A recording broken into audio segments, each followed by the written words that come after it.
Assalamu alaikum wa rahmatullahi ta'ala wa barakatuh. Bonjour tout le monde. Alors, dans cette vidéo, nous allons voir la lecture Monsieur Le Caillan, Omar et moi, page 18. Donc, restez jusqu'à la fin de la vidéo.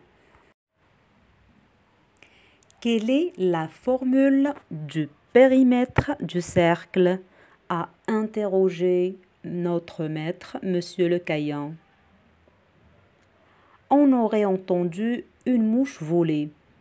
Chacun essayait d'échapper à sa façon à la question embarrassante. La plupart baissaient la tête. Certains prenaient une pause, laissant à croire qu'ils réfléchissaient intensément. D'autres s'en fichaient éperdument. Je répète, quelle est la formule du périmètre du cercle? Toujours aucun volontaire. Le silence persistait. Et, comme d'habitude, Monsieur Le Caillan s'est finalement adressé à moi. Nicolas, je dis comme d'habitude, car il ne me donne la parole que lorsque les autres tombent en panne sèche. Le reste du temps, il m'accorde une paix royale, à part en orthographe, où il est toujours sur mon dos. Pi fois le rayon fois 2 ou pi fois le diamètre, ai-je répondu simplement. Omar, mon voisin, m'a adressé un clin d'œil. Omar, c'est mon grand copain, le Benjamin d'une famille marocaine de 6 enfants, 6 garçons, avec 150 m de muscles. C'est le patron de la cour de récré. Enfin, nous n'avons pas toujours été amis. Quand je suis arrivée au CM2, 15 jours après la rentrée, nos rapports n'étaient pas des meilleurs.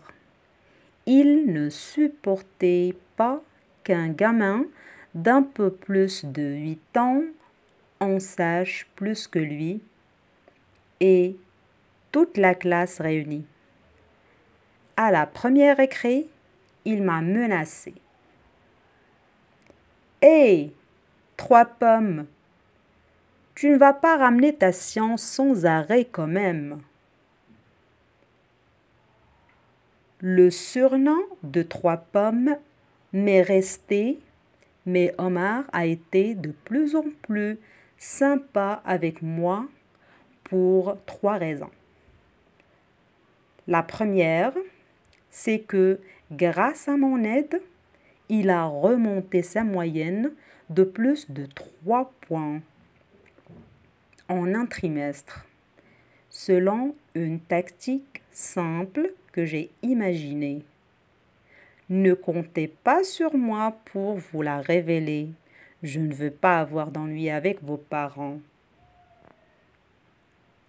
La deuxième, c'est que Monsieur Le Caillan ne m'interroge pratiquement jamais car il sait que je connais toutes les réponses.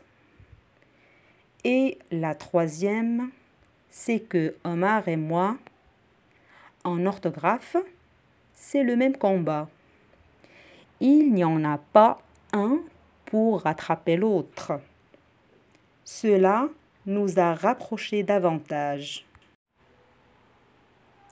Quelle est la formule du périmètre du cercle? A interrogé notre maître, Monsieur Le Caillan. On aurait entendu une mouche voler. Chacun essayait d'échapper à sa façon à la question embarrassante. La plupart baissaient la tête. Certains prenaient une pause, laissant à croire qu'ils réfléchissaient intensément, d'autres s'en fichaient éperdument. Dans ce texte, Nicolas nous raconte son histoire à la classe avec son maître, Monsieur Le Caillon, qui leur pose une question sur les mathématiques et personne ne sait la réponse. Ils font semblant de penser, d'autres baissent la tête. Alors, toujours, personne ne répond.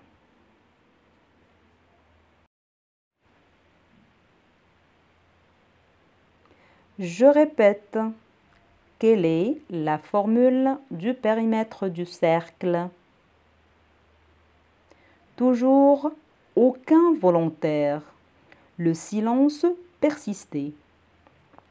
Et comme d'habitude, Monsieur Le Caillon s'est finalement adressé à moi.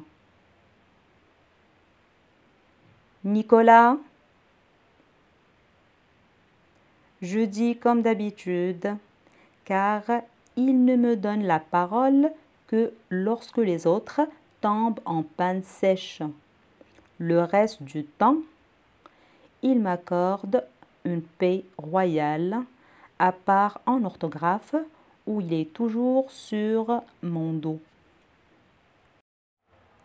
Monsieur Le Caillon pose la question pour une deuxième fois et toujours pas de réponse.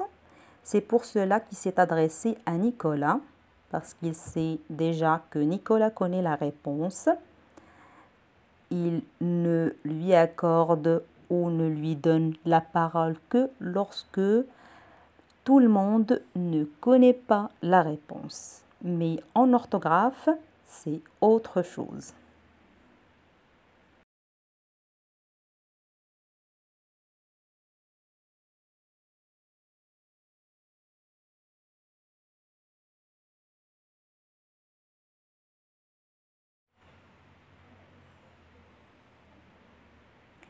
Pi fois le rayon fois 2 ou pi fois le diamètre, ai-je répondu simplement.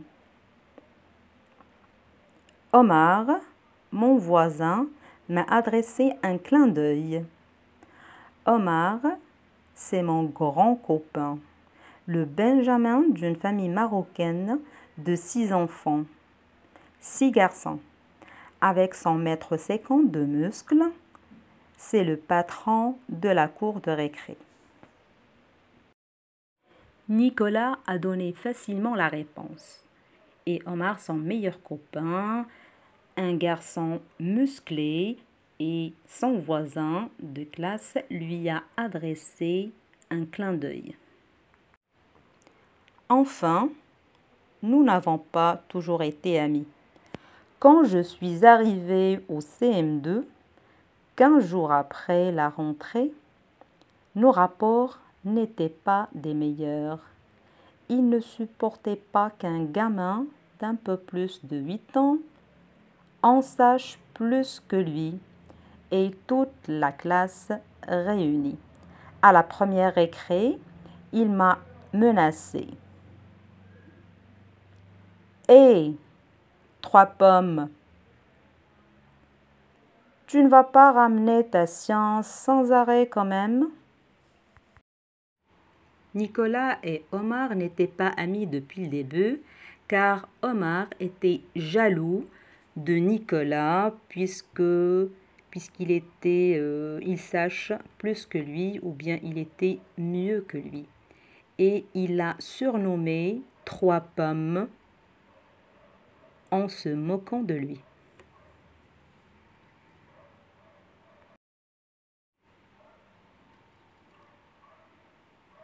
Le surnom de 3 pommes m'est resté, mais Omar a été de plus en plus sympa avec moi pour 3 raisons. La première, c'est que grâce à mon aide, il a remonté sa moyenne de plus de 3 points en un trimestre selon une tactique simple que j'ai imaginée. Ne comptez pas sur moi pour vous la révéler. Je ne veux pas avoir d'ennui avec vos parents. Nicolas et Omar sont devenus de bons amis pour 3 raisons. La première, c'est que Nicolas a aidé Omar pour remonter sa moyenne en un trimestre de 3 points grâce à une tactique qu'il ne voulait pas partager avec nous. La deuxième, c'est que Monsieur Le Caillan ne m'interroge pratiquement jamais, car il sait que je connais toutes les réponses. Et la troisième, c'est que pour Omar et moi, en orthographe, c'est le même combat. Il n'y en a pas un pour rattraper l'autre. Cela nous a rapprochés davantage. La deuxième raison, c'est que Monsieur Le Caillan ne pose pas la question, ne pose jamais de questions à Nicolas puisqu'il sait déjà qu'il connaît la réponse. Et la troisième, c'est que Omar et Nicolas, ils ont presque le même niveau en orthographe. Nous allons répondre aux questions. La première question, où se passe l'histoire? L'histoire se passe bien évidemment à l'école. La deuxième question, qui parle dans ce texte et quel âge a-t-il? C'est Nicolas qui parle dans ce texte. C'est un élève de la classe et il a un peu plus de 8 ans. Question numéro 3. Quand Monsieur Le Caillan donne-t-il la parole à Nicolas? Eh bien, il donne la parole à Nicolas lorsque personne dans la classe ne connaît la bonne réponse. Quatrième question. Comment Omar a-t-il réagi à la réponse de Nicolas? Eh bien, il lui a adressé un clin d'œil. Cinquième question. Pour quelle raison Nicolas et Omar n'ont pas toujours été amis? Qu'est-ce qui les a rapprochés l'un de l'autre? Eh bien, ils n'ont pas été amis car Omar ne supportait pas qu'un gamin d'un peu plus de 8 ans sache plus que lui. Et ils ont été rapprochés l'un de l'autre pour 3 raisons. La sixième et la dernière question. Comment comprends-tu le surnom 3 pommes? Eh bien, le surnom de 3 pommes est utilisé pour une personne d'assez petite de taille, souvent un enfant. On arrive à la fin de notre vidéo. J'espère que vous avez compris tout le texte et vous avez compris aussi les questions et leurs réponses. Je vous souhaite une très bonne soirée et à très bientôt. Au revoir.